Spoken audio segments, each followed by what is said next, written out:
Good evening. How's everyone doing? Hope you all are doing well. We are here and we're ready to talk strange new worlds. Before we do all of that, let's have some introductions. Let's start from my top or let's go to my top right. What's up? What it do? My name is William Wesley Wofford. I'm the videographer on Truckers Delight. I'm hella excited because it's just amok. Danger. William Danger Newman, and excited to talk about this episode of Strange New Worlds. Good. Let's get into it. We're gonna go into the intro. And then after that, we are going to do a recap of the episode. All All right. right, sounds good.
What's up, Trekkies? It's your boy Will Wofford here with Trekkers Delight, a Star Trek-inspired podcast. Before we get started, we're going to give away $100, so make sure you like, comment, and subscribe to our channel where we will announce the lucky winner every single week. Now, welcome to Trekkers Delight.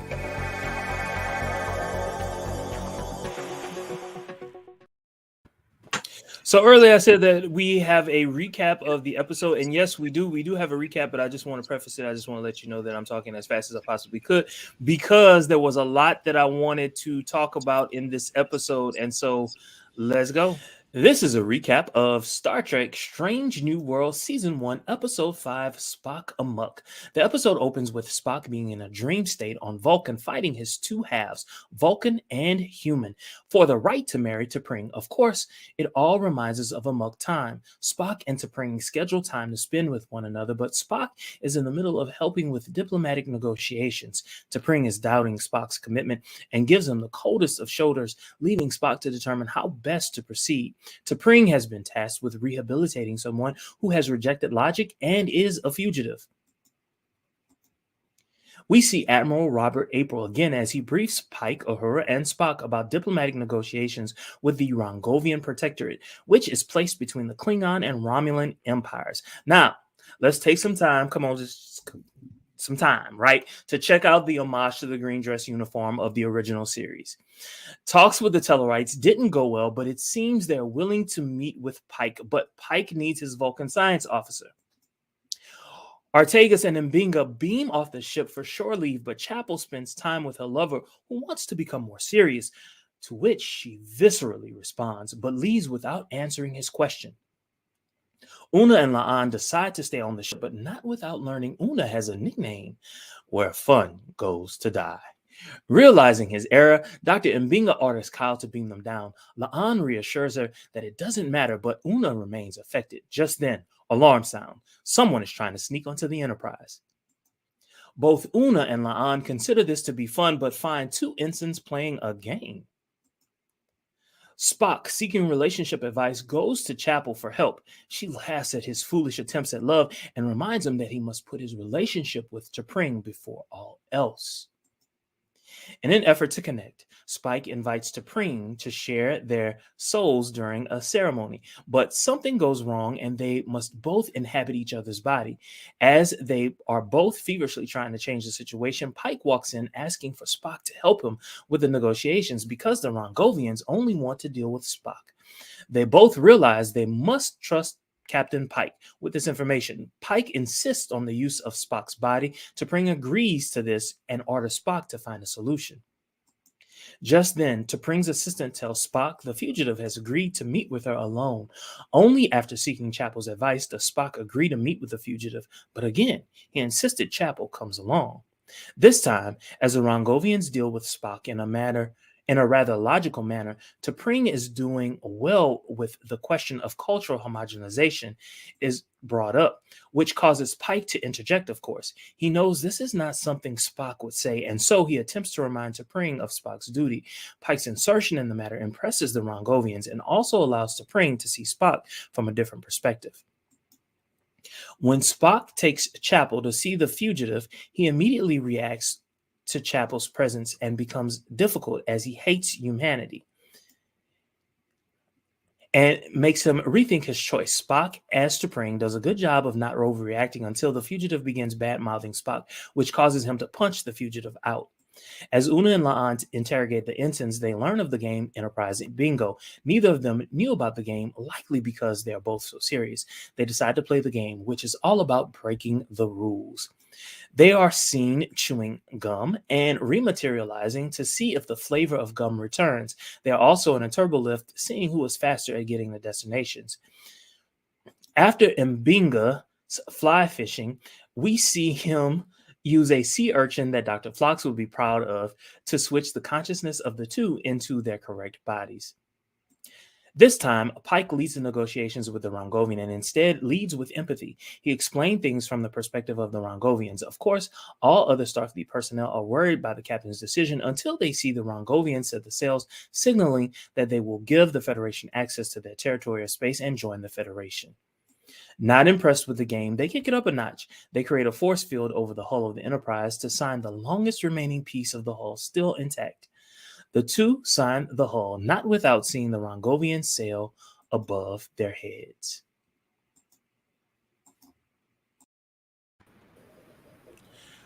All right, Marie. Hey. Hi, guys. What's going on? Look, I'm back, baby. I'm back. She's back. You were holding it down last week, though, right? I mean, yeah, but like more to the point, all of a sudden, like all of my settings are back because I replaced all of my hardware. I'm ecstatic. Okay. Hey, that works. I'm glad you worked it out and stuff. Let's see if I can. There we go. I can do that. There we go. All right. Good. I was worried for a second. Yeah. Jason was with us for a moment, but then we lost him somehow. So He'll be back. I'm certain we'll see him a little bit later. All right. So let's get into this. There he is. Yeah. Yo. In general, what were your thoughts about today? Well, we kind of heard from William a little earlier. William, you want to start off? Wait, I just want to say this. I'm at work. I haven't watched the show, so I just came to say I wish you all good luck. We're all counting on you. Aw, I'm not gonna lie. Your workplace looks a lot cooler than mine. It does. Where you you look at? like you're on a set. I'm on building sets in McCormick Place for a show. ASCO. What is that? A business fair? 2 days. Yeah, pharmaceutical. Okay. Okay. We're gonna cure cancer this weekend. All right. Okay. All right, back to Star Trek, guys. See ya. See ya. Don't let the government hear you say that. Okay. Oh my God, you went there. I did. Okay. Oh my goodness. So my thoughts on it. Okay. I promise I'll be timely with it, Marie. So I freaking loved it. I freaking loved it. It was okay. So what I said earlier. Okay. So what I said earlier was that, when I watch Enterprise, when I watch Picard, even when I watch Discovery to an extent, I just see Star Trek. So I'm gonna love it regardless, except for season 1 of Discovery. So, I'm sorry, you can't the hell, anyway. So, if it's Star Trek, I'm gonna love it, just period, point blank. Okay. As much as I hate the first season, I love it too, all the same. Maybe agape love, but love all the same. Well, anyway, I loved the first 4 episodes of this. Oh, what the hell did you write? You know, I'm not even ready yet. So I watched the first 4 episodes of Strange New Worlds, and I felt Star Trek. I was like, okay, you know, Star Trek, you know, they're trying to do the episodic shit again, make everyone happy, and you know, everyone that's been bruised over having too much Picard and Discovery, whatever. Well, this one, oh my God, I actually felt the essence of Star Trek that I have missed literally since TNG. And I loved it. And they executed it so freaking well. They did it so good. So let's put that into, I guess, more cleaner words. Why did you love it? I loved it because, oh God, I'm going to shoot myself in the foot for saying this. They told so much so beautifully in so little of time. I've learned so much about the crew. I'm actually starting to remember their names. We made, and you got to understand, with me, that says a lot. I'm a little concerned if you weren't remembering their names, Will, because like, well, here's they're the thing. all familiar. Oh, well, yeah. But season 4 of Discovery, I didn't know half their names. I know, but like, you went through all of TOS, and if you can't remember Uhura. Well, I thought he said he didn't really watch TOS. I didn't.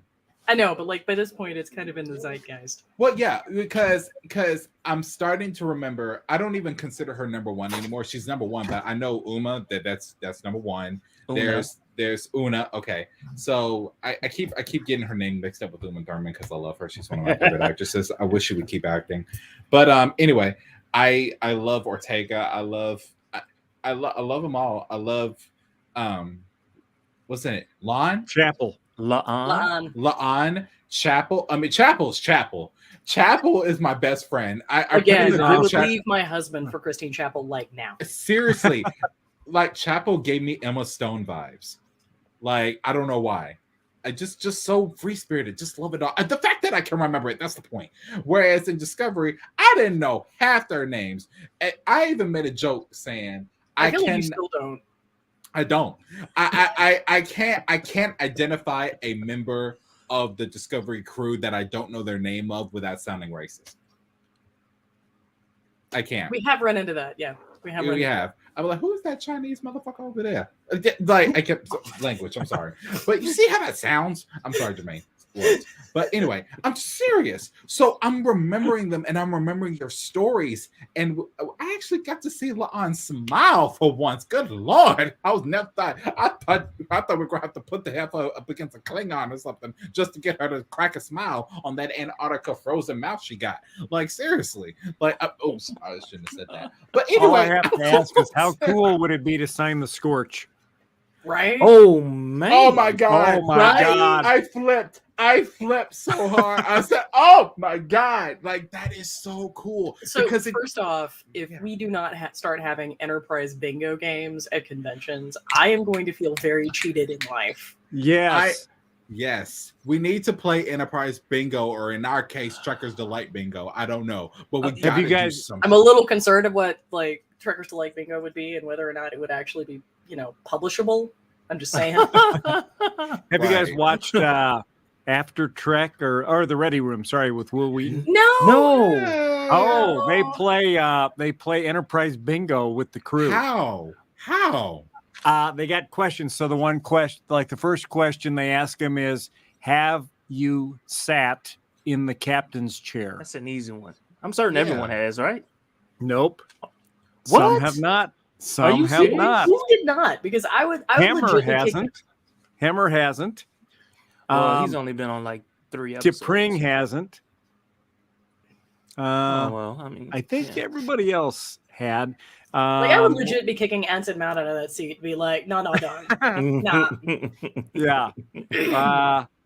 Trying to think what the other questions are. Have you been approached by an ardent fan that's in love with you? That feels really uncomfortable. And several of them have.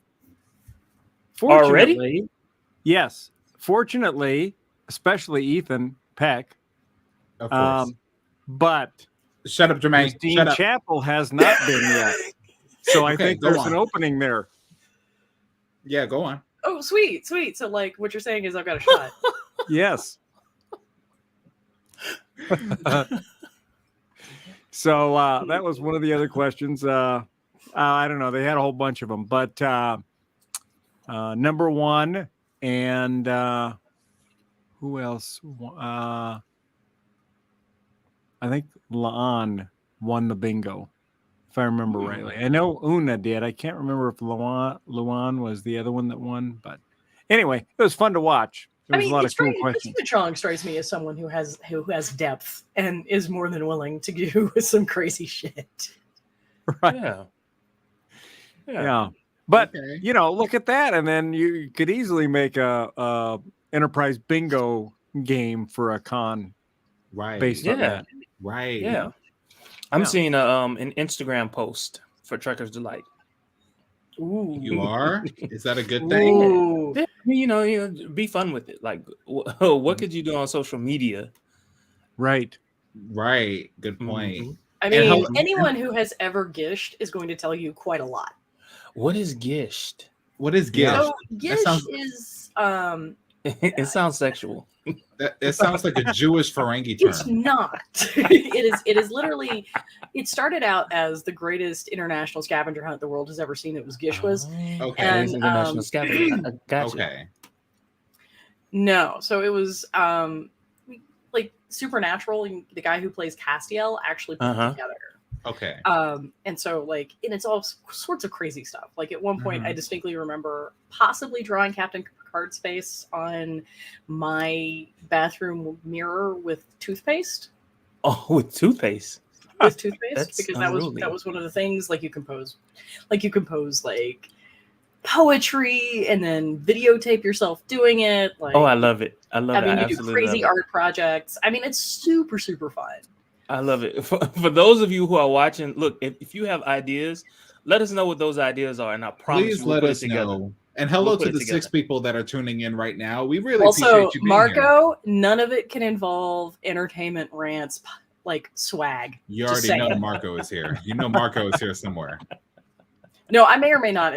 During the period of time when I was watching this show, I may have reached out to Marco and been like, "Chapel is by. I've got a chance." Yes, she That was is a bi. revelation. That was a That was a revelation. whole revelation. Yeah. And I mean, she had bi energy from the start, but it was I mean, great to right? hear her say that. Well, Yeah. I was Well, it really wasn't thinking even about her. It was more Ortega's. Ortega's, like Yeah. calling her out on being like kind of a disaster, and I was just like, "Oh, she's a bi disaster." Aw.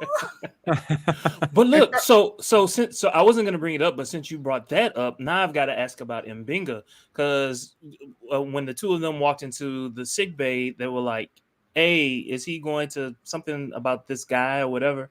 Which made me think, what is this about? I think it was a lady, actually, because I think it was the lady who lady. had the non-invasive techniques specialization that I misheard. had flown in from whoever God knows where to Starbase One to hook up, or not hook up with, but Not maybe hook up with. consult with Consult. Dr. Mabenga. Okay. Oh. Sure. Let's do that. And we've all seen ER at least once. We know what consulting means. Sounds to me like there was going to be some invasive stuff going on there. Well done. Quite invasive. Well done, Daedra. Very invasive. Okay, can someone explain to me the nickname thing that was going on? Because I watched that scene like 5 times and I missed it.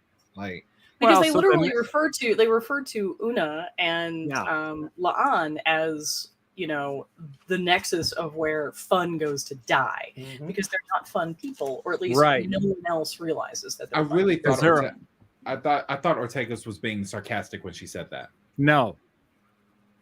No, which is why she was trying to backpedal so hard, because she's like, Right. I'm going to get eaten for lunch, Dang. Right. Okay. and I'm like, but she's that like, whole- please don't take Ortega's away, because apparently Chapel is beginning to rock a real crush on Ortega's. What? Oh yeah, What? that was that whole. That was Who has a Ooh. Like, remember that whole business where like Ortega's is giving Chapel advice toward the end of the series, end of the episode, and she's like, maybe you should try being honest, and like Chapel stumbles over the it would have to be the right guy, and then gives Oh, yeah, Ortega 'cause this she's- really long look. No. Because She's Chapel thinking has of a thing for Spock. Spock. Yeah, that's what No, was going was I mean, on. definitely Spock. I think she does, but I also think that like I think there might also be like an Ortega thing. No. Like you No. can't. This You is what I can't. Okay, think. so No. first off, Okay. you cannot legitimately like talk your buddy into switching brains with his girlfriend, and then be like, "No, I Well, want she that didn't back." know she was talking him into that. She was just trying to help him with his relationship issues, trying to be a friend. You know, I think that's it. I think we're getting much more of a friend vibe off Chapel for this one. I But mean, do- that's cool. That's cool. But I got to tell you something. And Jermaine, I'm sorry. Please do not remove me. But I really thought that. How do I word this? Since finding out that Chapel is bi and that she has a thing for Spock, I thought she was going to do something with Spock while he was in T'Pring's body. I really thought Now, it was that would have been something. I thought it was going to That go would have been there. something. I thought Ladies it and was- gentlemen, Trekker's Delight does not actually advocate any sort of non-consensual body swap usage. I mean, here's the thing. It's a borrowed vessel. It's consensual. And, you know, it makes Once you're in the everybody body, happy. you have control of the body. You have Right. control of the body. And Y'all are making me feel real uncomfortable right now. And to It's bring just like technically if you, consented. you know, you borrow a starship. You're in control. You take it where you want to go. Exactly. Spock literally asked her the question. Good job on drinking water, by the way, Jermaine. Spock literally asked Jermaine, the that question- is the hugest water bottle I've ever seen. Did you just walk off the surface of the sun? No, you all don't always see it, but it's always there. but yeah, so Spock literally I asked see. the friend, I see your water bottle. It's as big as mine. and mine. But he says, do you consent? And she says, I do. And so that takes care of all that shit. So That does the way not. I It does not. That 100%. That consent It does does- not it extend to Freaky Friday shenanigans. it does just as much as Seven was eating that cheesecake. Consent is consent, okay? Even though the doctor clearly ate the cheesecake, Seven got to enjoy it and her personality expanded because of it. Everyone was happy. I can make logic out of this one. So I guess the next episode of FTP is going to be an exploration of the concept of consent. Yes. You know, Well, let me ask this question: Would Nurse Chapel and Spock in the body of T'Pring getting together constitute a threesome? Yes! No, it wouldn't. Yes! No, it wouldn't. I understand your logic, but no, it wouldn't. No, it wouldn't. ladies and gentlemen who are watching this episode, I never thought I would have to be the adult and tell everybody to calm the fuck down. But here we are. Oh my god. Here we are. Look, I am gay as all it can be, and all I could think about was Chapel. When are you gonna make a move? He's only gonna be into Pring's body one time, and that's and Well, every look, other time is gonna be every other way. In So- this particular anytime now- episode, anytime I now we don't can think start that she talking even about the cool realized that stuff she about this liked him episode. until this episode. I don't think she liked him or realized that she liked him until this episode. In episode 1, she was just flirting for the sake of flirting. I know, but they both have relationship issues. That was the point at the book. It technically is not really cheating on her. You're in someone else's body, like at least the way I see it. Anyway, I think it's just So, does anybody think that we're getting shades of some of the like Richard Corey thing for Chapel? Mhm. Richard Corey, yeah. The husband? The husband. Yeah, because there was an episode, I want to say it was actually of TAS, where like we find out that Chapel had an ex-husband and he was an extraordinarily like distant man. And then they go and rescue who they think is this Corey guy. I think it was Richard Corey. That might not be the actual name. Somebody's gonna yell at me for getting it wrong, but I'm not wrong about the plot. Anyway, they go and they discover actually that her husband is dead and that the person that they're actually interacting with is a mimetic species that has taken on his form. And there's this whole shebang, and it basically is that the relationship Chapel had was extremely toxic and very sort of emotionally abusive for Christine Chapel, which is one of the reasons that she said, "F it, I'm going to Starfleet." Oh, cool! This thing tells us where our viewers are watching from. I love my point, and then all of a sudden William is like, "I don't care. I want to look at all viewers."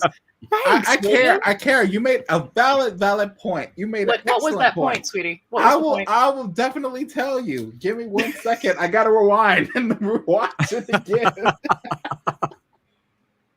Because one of the things I really loved about this particular episode that we haven't really talked about is how many callbacks to various episodes that we've actually seen, like the Greatness of Shore Leave.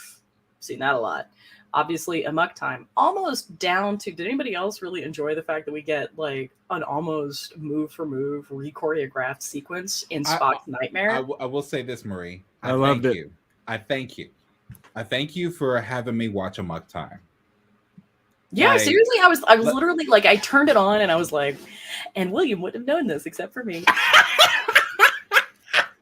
and then I got all like, verklempt because like Chapel became out as bi, and I just sort of forgot that part. I know. Anyway, I know that Robin is very happy right now over that, or that alone. So I have a quick question for you all. So in this particular episode and in the first episode of Strange New Worlds, right? I kind of asked it in Strange New Worlds, but it's becoming more and more crystallized for me. So at least in the first episode and in this episode, we see examples of at least in terms of the relationship between Spock and T'Pring, where women are leading. We see women leading the ceremony. There was one time where she specifically gave him an instruction, like, this is what you're going to do. Also, in the first episode, Spock was waiting on her to propose. And so my question is, do we think, or do we believe, is it possible, plausible, that at one point in Vulcan society, they had a matriarchal type of... So... We know that Strange New Worlds has been in dialogue with a lot of the novels, and what we know from, among others, Spock's world is that yes, that Vulcans actually were matriarchal eventually, like at the beginning. It's never been expressly made canon exactly. But I think you're right. I think they're looking and doing it. I think they're pulling in from a lot of these other sources. And at some point, we know that we're going to get Spock's first name, which is out of the novel canon. Yeah, we just heard it. Please God, don't ask me to pronounce it. Yeah, ain't no one gonna pronounce it, so he's still Spock. So that's the good news. Right. It's like Sirin the guy or like something. I can't speak Vulcan. I'm sorry. I can speak Klingon better than I can speak Vulcan. Jermaine said, "Don't even try." I know, right? I was just like, we have already lost control over this. Yeah, but what I did notice in canon was that during the Enterprise era, the ENT era, they did share a type of matriarchal society, and then when that whole uprising happened and the whole revolution type thing happened, then moving into the TOS era, Discovery TOS era, I should say, and now Strange New Worlds, we see this women-led, like almost every time you go down to Vulcan, there's a woman in charge. Whereas in Enterprise, I said matriarchal, I shouldn't have said that. But whereas Enterprise, it was patriarchal. There was a lot of men. Like, you only saw male ambassadors. They only saw like T'Pol, as strong as she was very submissive. I mean, I'm not going to say that it may have had something to do with the fact that the Vulcans had gotten it wrong in Enterprise. But yeah, and that could be it too. I was just saying that it looked like if there was a tough crowd, guys. Tough crowd. Right. If there was a gender power shift, it would have happened in that 100-year period between Enterprise and Discovery. when they lost Shirak, basically. Yeah. So, and it's in fact, in Enterprise, we actually see the ascendancy of T'Pau. Mm-hmm. Did anybody else also really dig just the visual callbacks? I know Williams talked about this before, but I mean, I love that, like T'Pring's wedding gown in Spock's Nightmare is very similar to the one that she wore in Amok Time. Obviously, different actresses. We're just going to skip, we're going to stop that for a second. Yeah. I mean, down to the little rattleboard things. Yeah. And I loved it. And the music. This was The music was great. Oh, the music was queued up. I really also love the fact that the Lirpa in this particular one looked legit and like they could actually hurt you, as opposed to something you might see on American Gladiators. Right. I may have just aged myself with that reference, but we're going to go with it. No. Is Spock's blood green or red? It's Green. supposed to be green. It looked red. But the human Spock. It was red. Right. Okay. I had to catch myself for a minute. Okay. Also, I got to tell you, Ethan Peck without the ears and that haircut looks really awkward.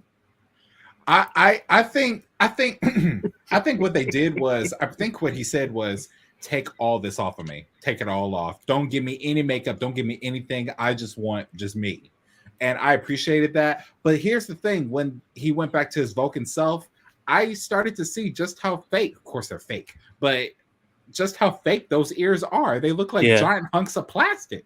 Yeah, I know that was really awkward actually, because especially did y'all see that? Immediately after the nightmare scene, when he gets up and he's looking at himself in the mirror to make sure that his ears are still there, he touches them and they don't look real at all. I'm like, Right. But y'all, hold up, wait a minute. The acting between the character of Spock and T'Pring when they switched bodies, and their mannerisms, even their voices, all of that changed. I was like, I was so here for that moment. Like, just seeing how they were interacting with each other, number one, and then how they were interacting with other people, playing this other person. Like, it was wonderful to watch. I really enjoyed it. Yeah, they did a great job, I thought. It's just like they retained. It's like Spock retained his. She'll be back.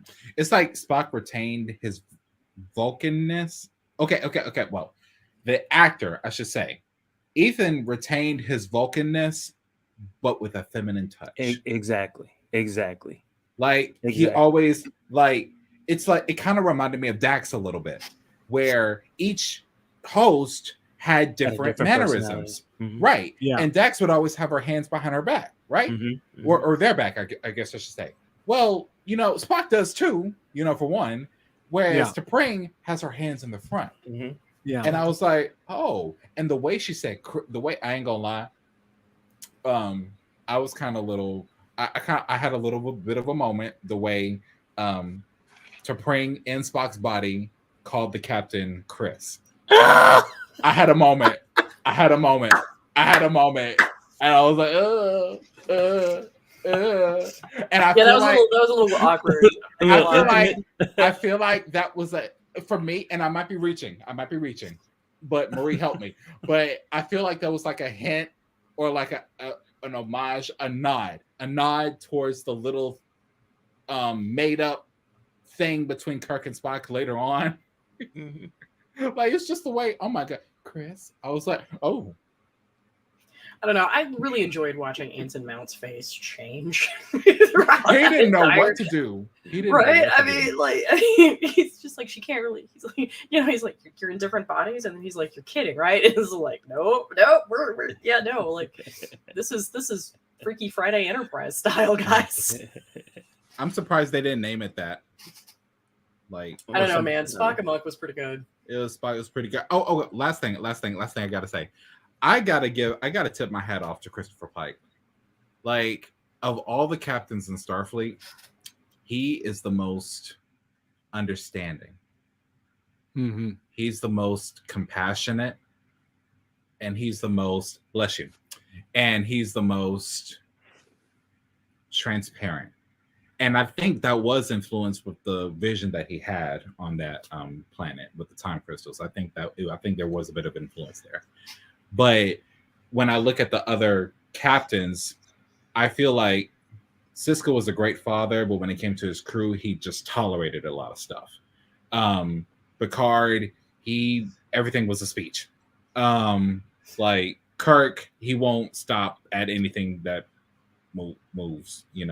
Whatever girl is there, hey.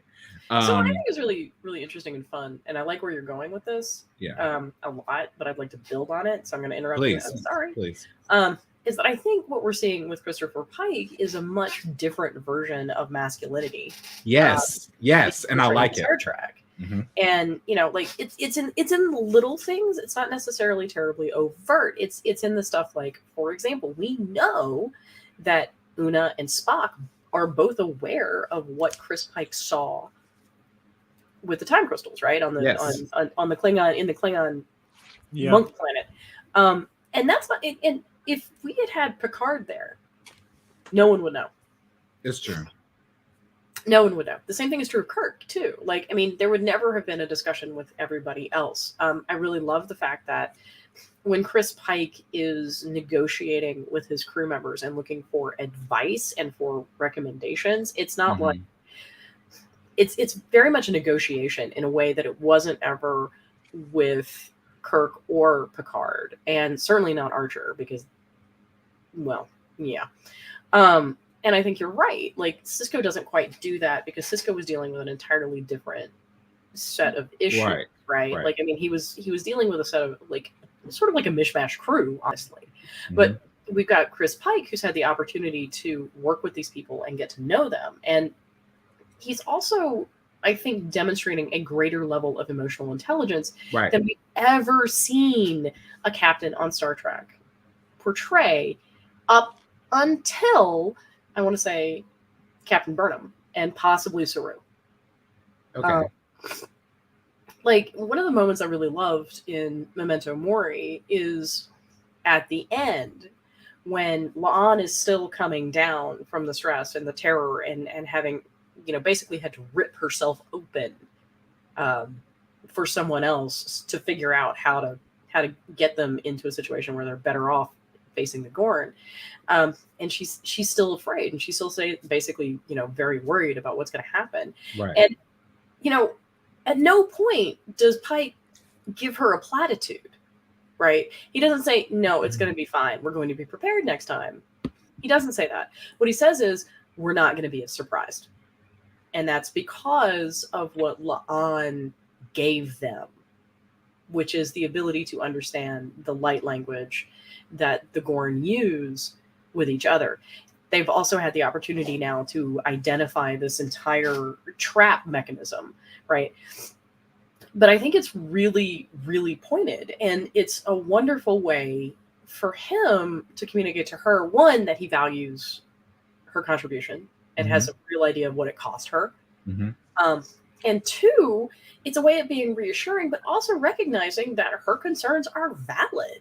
Like, he validates her in that moment. And I can't really think of another captain that does it quite that way. And certainly not in 90s Trek. Certainly not in 90s Trek. Certainly not in the original series. We don't get that. Right. Like, sure, we have our family relationships and we have our personal relationships and all that in a bag of chips. They're there, and it's not to disregard them. But real quick, 2 people commented on my personal Facebook live. I don't know why I can't see it here, so I'm going to read it all to you. Marco says hi. He says, I'm here. And he said, from an earlier conversation, he said, that's genetics for you. And my friend, I know, right? And my friend just now, Justin Reinhardt. Hey, Justin, how you doing? He said, but I love Picard's speech, though. I'm not saying the Picard speeches are bad. No, and that was something that I said. So it's like Picard's speeches were great. They worked for the specific crew and for the specific audience of the time. And that's where it worked. Not saying it doesn't work, period, as a captain. I'm just saying that, as like Marie said, we're seeing something different with Christopher Pike. We're not seeing that traditional toxic masculinity that we normally get. And I'm not saying that we got it always in Trek, but there were a lot of moments throughout it. We discuss it a lot in MCP. It happens a lot. but we do. Like Marie hits it much better than I can say it. But I gotta tell you, I mean, I'm really digging what they're doing here, and and how they're handling all of this, and how they're sort of like subverting gender tropes with Christopher Pike, but also with Una, right? oh yeah, Because Una doesn't. I mean, Una's no shy retiring violet. Neither is La'an, and it's very much like they're figuring out how they're not none good of the at emotion things. None of the women are. I mean, if you could point to anyone who is kind of like a shrinking violet, it would kind of sort of be Uhura. But even she has her moments where she's like, "No, I'm not afraid of you." You know what I'm saying? So no, Yeah. I definitely hear what you're saying. I think mostly with Uhura that could be attributed to the fact that she's still a cadet. Mm-hmm. right. Also, happy. I think LGBT Celia Rose month, Gooding is doing such a tremendous job with Uhura, by the way. Mm-hmm. Like a tremendous job. Like I'm really loving watching the evolution of her as a character. Mm-hmm. And I like how this is what I like. As much as I like the main stories that are at the top, I love the subplots even more. Mm-hmm. Especially in this episode. I've always loved Una. I've always loved her. I love the actress. In case y'all didn't know, she was Mystique. So, like, I just thought this is great. Mystique and Black Bolt and Professor X all in the same universe. That's great. But besides that, in the Turbolift scene when they were doing the was it Enterprise bingo? Yeah. Right. And there's this moment of fun, this moment of pleasure on Una's face when the computer responded to her instead of La'an. And I just saw this pride and pleasure of like honest, genuine pleasure of like, yeah. And I fell in love with her at that moment. After everything that we've learned about her, I fell in love with her at that moment because it was that face. I was like, she knows how to have fun. She acts like she doesn't, but she does. She kind of touched on that whole thing we saw in that short track, right, with her and Spock, yes, where they're stuck in the elevator, and you can have your freaky side, but you got to be careful who you show that to, kind of a thing. Yeah, she I'm felt a little like concerned that you go with Gilbert and Sullivan as being the freaky side. I gotta say, well, that was her word, so I'm just Well, she said it. She said that because she's. I don't know, man. Like, I feel like I need to text Linda and be like, I'm so sorry. Well, she even said in this particular episode that now that she's she has the rank that she has, she really can't cavort with cadets and ensigns and all that. You know what I'm saying? Like she has to hold herself at a different level, and so. Yes. And so as a result, they see her in a certain way. And I think for her, that's real important for her character. Yes. And so, and the consequence of that is they now see you as someone who doesn't have fun, even though that's not the truth. And she put it in much better words than what Jamie would have put it in.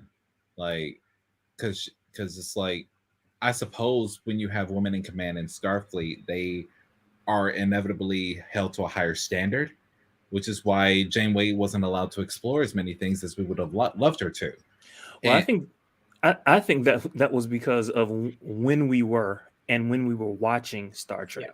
Yeah. Okay. I mean, if you think about it, like we're still dealing with that. Like America couldn't elect a female president, so we're still dealing with it. Right. Yeah, we are still dealing with it. It was just interesting to hear her say that. And honestly, as much as I loved Una, I'm glad La'an loosened up. She needed to loosen up. Like, girl, I know you came from hell and high water, and I understand you. And if Tasha y'all was here, y'all would have a drink together. But girl, calm your ass down and smile for once. Like okay. I'm serious. And look, think about it. I mean, when you look at a Goran's face, it looks like he's smiling all the time. Like, come on, smile, child. Just smile. That's all I gotta say. like you're just angry. Like This you is not an Okay. FTP sponsored. She needs to get laid. Is what she message, needs to by do. the way. She needs to get laid. Is what she needs to do. Like She's probably the biggest freak on that ship. I hope you don't so. know. I hope so. Like I'm so serious. Like The biggest freaks are the one. Those are the ones that surprise you. she's The gonna ones need that you don't think. the kind that needs to break her needs more energy than Chapel would bring. Like it has to be something more. Like, and I didn't think anyone could top Chapel. So I'm thinking something has to really get through the line. And I hate that I'm saying it like this on this show. I'm probably gonna get booted off and gonna shut it now. William. I'm looking at Maurice. This is her shocked face. Your favorite segment. Your favorite segment of this particular episode, William. Also, guys, Okay. I am super sorry. My state is on fire, and as a result, like my allergies are just insane. Are we talking about like temperature wise or No, literally on fire. like wildfire? Yeah. Oh, I'm sorry. Like throw water at it. Okay. So William. God. William. There's not a lot of water. Wait. I said William, but I'm in danger.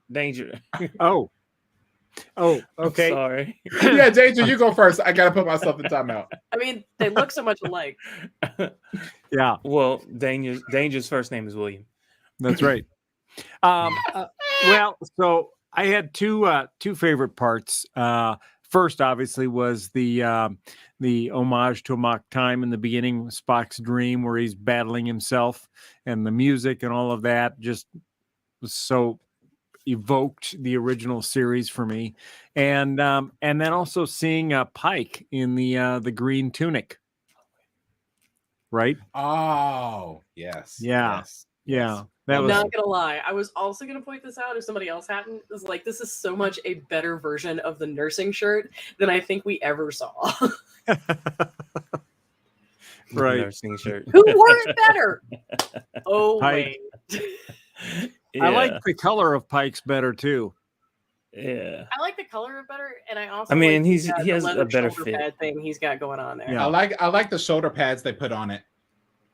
Yeah. Yeah. All right. So Marie,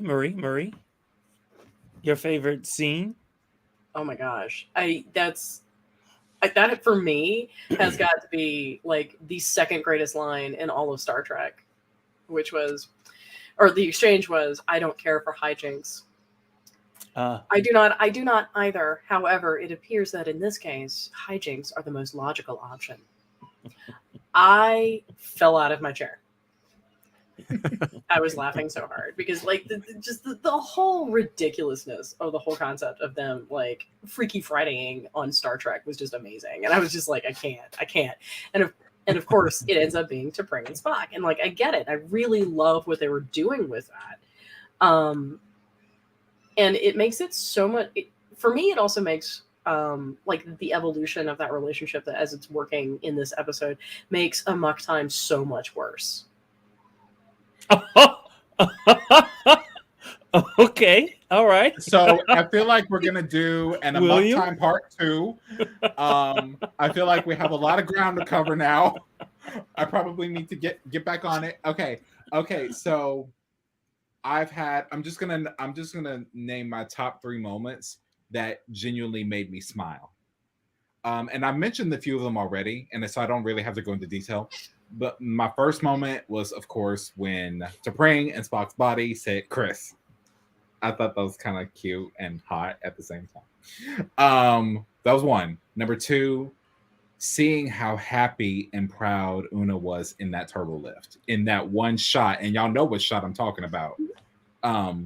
She was just so proud and happy. I was like, okay. And also, the transparency scene. Well, it's a sequence, really, not even a scene, a sequence of scenes. That started with the transparency between T'Pring and Spock after they got back into their bodies. And then you could see the camera pan from the bedroom to outside to the sailor shit that looks half Bajoran and comes back into the mess hall and stuff, which I thought was amazing. I loved all of it. Yes. Sorry it took so long. This scene right here had me because Una, I love you. I it's like her energy was there. It was absolutely there. So I loved it. It made me smile. I said it before, I'll say it again. This episode for me, the other show brought Star Trek. The other episodes brought Star Trek. There's no doubt about it. But this one brought the essence of Star Trek. And everything was there. And I dare anyone to challenge it. I do. I really do. Doesn't make it my favorite show, but it makes it awesome. That's all I gotta say. So for me, my favorite scene of the season so far, what We'll is get to you, everybody's Jermaine. favorite episode? Well, I can't answer that because I, like so many others, every time I go through Facebook or I go through Twitter or I go through wherever I go through, they say, "Oh my God, this is my favorite episode." Well, every episode is your favorite episode until the next one. So I feel like that's impossible to answer until we reach the final episode. Gotcha. But right now, if I were to not count this episode as my favorite, I would say my favorite episode so far, not this one, because I loved it, would be, let's see. I kind of liked the last one with the Gorn because Memento Mori. yes, because they maintained a lot of things about the Gorn. We don't know what they look like at this point. Well, we as the audience, we know, but like they don't show the Gorn in that episode. They kept their anonymity in a way ish. Yeah. Whereas maybe two of the crew knows what a Gorn looks like and made it out alive. The rest of them have no freaking clue that they look like a bunch of giant lizards, looking like a bunch of giant Godzilla incarnate, like all that other stuff. I loved the wormhole, the black hole scene, which I thought was great because it kind of gave me a little bit of a nod towards the J.J. Abrams one for the 2009 Star Trek, which I was like, okay, black hole, okay, whatever. And the brilliance of it all, and how the ship stayed intact, and how much faith that Captain Pike put on the ship and the crew. She said she'll hold together. She's gonna hold together. And in a way, he was kind of cheating fate because he already knew what his fate was going to be. So he knew he wasn't going to die. So technically, he was right. Like, anyway. So that was I mean, I agree with that. That's my favorite episode so far, counting all five. I love the sort of, World War II submarine battle type of feel of the thing with the, the screen, and they're using something more akin to like sonar to figure out where the enemy ships are, because they can't really use their sensors and stuff. And I just love the whole feel of it, the pacing of it. I just thought it was a great episode. Loved it. Hey, Jermaine, what was your favorite scene in Spock Amok? And two, what has been your favorite of the first 5 episodes?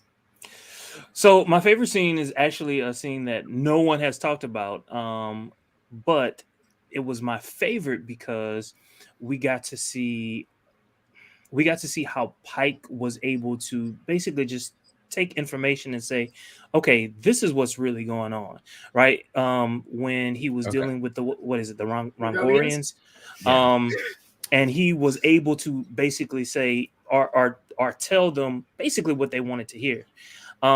It told us a lot about who and what Pike is all about, and the fact that he's willing to take chances. I love that. I love someone who's willing to take chances in the face of logic is telling you to do this, but I'm gonna take a chance and I'm gonna do this, and it pays off, and it paid off for him. So I really appreciated that, especially when you think about what's happening in that particular episode. It's about empathy, right? It's about understanding the other. Right, the whole situation with Spock and T'Pring, that was about empathy, understanding the other, and that was important. Also, I guess to a lesser extent, what was happening with Una and La'an, they were trying to put themselves in the shoes of other Starfleet officers, so that they can get that same experience. They didn't want to be left out, right? So it was that empathy that everyone was feeling, and it typified that particular episode for me. And excuse me, that's why I enjoyed it. And in terms of my favorite episode, it was actually Memento Mori. For all of the reasons that all of you all said, it was almost like a movie, but it was contained within 50 minutes. Danger, you said it. The pacing of it was wonderful. Yes. The acting was wonderful. Everything about it, the special effects, the suspense, everything, all of it. Even the music that they used to it was it was my favorite so far. Oh yeah. But I'm really glad we got the palate cleanser that we got in Spock Amok, though, because Memento Mori was such a heavy episode, especially going into Memorial Day. I certainly don't think that was a mistake or by chance. Much like I don't think Chapel dropping the whole like bye thing is necessarily like an accident here, because this is of course this episode is airing at the beginning of Pride Month, so. Right. I really love the kind of the subtle ways and the not so subtle ways that the show is very much trying to attach itself in a way to what's actually going on in our lives in a much more overt way, I think, than we've seen in other shows. Let me ask you a question. Do you think that that they planned that these episodes would appear when they appeared, or do you think it's happenstance? I think they planned it. Wow. Okay. I do. I think they planned it. I think they had an idea of what the shooting schedule was going to be, and I think they had an idea of what the airing schedule was going to be, because you need to know when it's going to air before you can shoot it. Yeah, that took a lot of planning. I had to have taken a lot of planning, because there's a lot of subtle homoeroticism in this episode, just as much as there was in Amok Time, I'd say. And so if I were to piggyback on Marie's point and Jermaine's question, yes. Now I still think it's a little bit far-fetched, but they kind of maintained the spirit of how the subtle homoeroticism in Amok Time that they did in Spock Month. So I thought that was interesting, and that yes, it is Pride Month.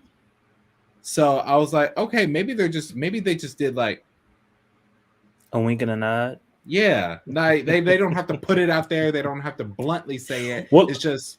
Bing. Well, look, if you go to Paramount, like it's nothing but the Pride colors. Like, have you noticed that? No. Yeah. Yeah. No. Yeah. To which, like, when I saw it, I was like, ooh, they might lose some subscriptions. But it's a bold stance. It's a very bold stance. Me just give me free shit. Like I have a closer question for you guys, since we're at the 9:30 mark. Okay. Do you think going forward, the ensigns and the lower decks folks that are playing Enterprise Bingo will change their perspective on Una once they see her signature on the Scorch? I don't even know why that's even a question. That should be a statement. Like, that's a statement. I love it. I think this is going to be one of those situations where, everybody who is now getting out there and is now doing it, like they meet Una and they meet La'an and they're like, they're hardcore, a little terrifying. I'm going to go back here and play in my little lower decker world. And then they're going to get there and they're going to see, I want to see this so badly, guys. I do. Yeah. They're going to get there and they're going to discover those signatures, and it's just going to rock their worlds. Right. Yeah. Right. That's what I was thinking. It's going to be very much like that whole sequence in Lower Decks where they discover that Kirk and Spock had signed their names in like the bar. Yeah. Yeah. Yo, before we go, at the very end, the sail. Did the sail itself remind you of another sail? I already said it. I already said it. Yeah, no, he did. The Bajoran lightship. Yeah, absolutely. Look, when I saw it, I was so excited, especially where they're placed and where Bajar is placed. Well, no, not where Bajar. Where the Never mind. Don't even worry about it. Yes. Did your Jermaine. geography just kill it? Did your geography just like roll over and die? No, so I was thinking about where Bajor is, and I was thinking about where the wormhole is, and it's possible, but it's a little too far. The wormhole opens up near near the edge between what is it, Gamma and Delta, but it's probably too far for a sail to get there. So I was like, don't worry about it. I was But- gonna say at this point, I don't think Bajorans and Cardassians aren't even in the mix yet. At least not until like after Well, the TOS era. Well, And also, we know remember, that solar sail technology had been with That was it had been used 10,000. by other individuals as well. Because like there's a moment in Star Trek IV where they start talking about deploying a solar sail in order to Right. counteract some of the probe's detrimental effects on Right. that initial ship. also Right, remember that Bajor had been using those sails 10,000 years in their past. So That was it's brilliant. plausible, but it's just far-fetched. I So sort of feel was like this is maybe never mind. like convergent development, the same way that like we had European sailing ships having the sails, and then Vikings, and then also like all the way into East Asia and India. I think it's just like a general good idea. Yep. Makes I sense. think it's brilliant. So we're at that 1 hour mark, but quickly, without a whole lot of fanfare, your score on this particular episode, 1 through 10. Marie. Yes, Marie, go ahead. I thought it was a solid 9. I had a great time. William. This is the first episode. I will give it a 10. Excellent. Danger. I would do a 9 as well. Oh, I gave it an 8. I gave it an 8. I loved it, but I gave it an 8. Yeah. Right. I gave it an 8. Which, All right, y'all. Thank you all so very much for sticking with us. We really do appreciate it. I am feverishly trying to find this video. So make certain that you live long and prosper, my loves.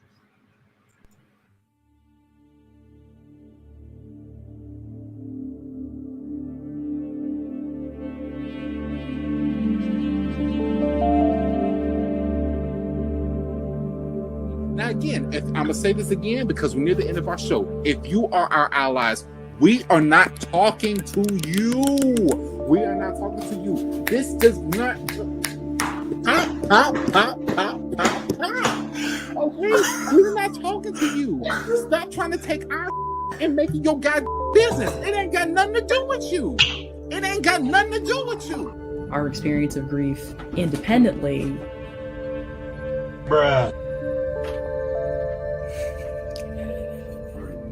Yes.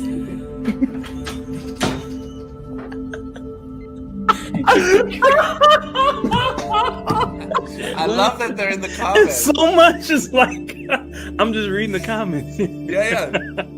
They should brought their child out. Such a good point, Will.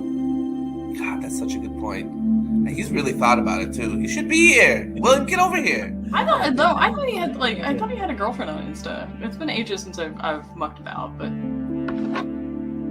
Okay, moving on. Let's move on. we gotta move on.